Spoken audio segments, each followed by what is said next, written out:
I just want to first respond to one of the gentlemen who talked earlier about David walk out of the meeting 4 times. I want to clarify, it's not 4 times. It's only 2 times. And as he explained, he walked out because he think there's illegal actions going on. So I just want to quote an example. If you go to a meeting and find out they're doing drug dealings, are you going to stay there, get along with that, or you're going to walk out? So that's what my response to that gentleman earlier. And secondly, to Tony, I think his name is, keep saying that you walk out and your boss can fire you. Yes, but I just want to remind you, everybody, the board, library board, does not work for the city council. City council is not the boss of the library board. Library board works for the entire Edison residents. Edison residents are their boss. And lastly, walking out of a meeting 2 times with a valid reason. That's the reason you guys are firing David? If that's all David has been working on the library board for 3 years. If that's all you can find for 3 years, I think you need to do a better job. That's not a valid reason to fire anybody.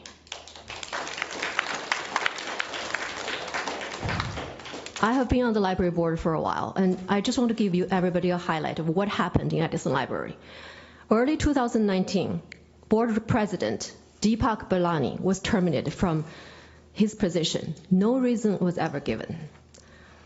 Late 2019, library director Jane Jiang, after working a year and implemented a lot of new programs for the library, was fired.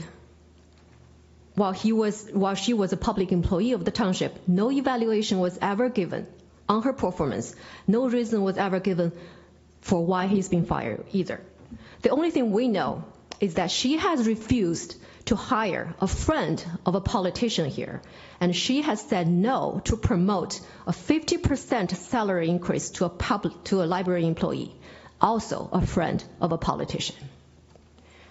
So now the Edison City Council is removing another board member, David, after he voted no on firing Jane from the director, after he voted no on hiring a library attorney because the board doesn't even know how much he charges, after he opposed on councilman's repeated request on moving the library funds to a bank, which is obviously against our vendor policy.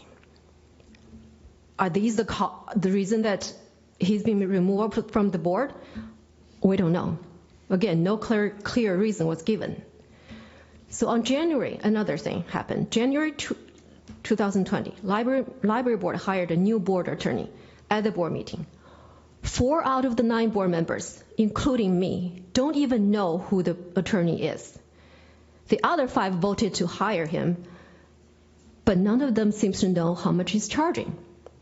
So I asked the attorney, and he said $250 an hour, which is $100 more than school board attorney and probably $100 more than the city council attorney. So I don't understand who hire even a plumber without asking the rate. But this is $250 an hour. This is what happened in Edison. Hundreds of thousands of dollars of taxpayers' money were thrown away because the board doesn't even know how much the attorney is charging, and they're hiring him.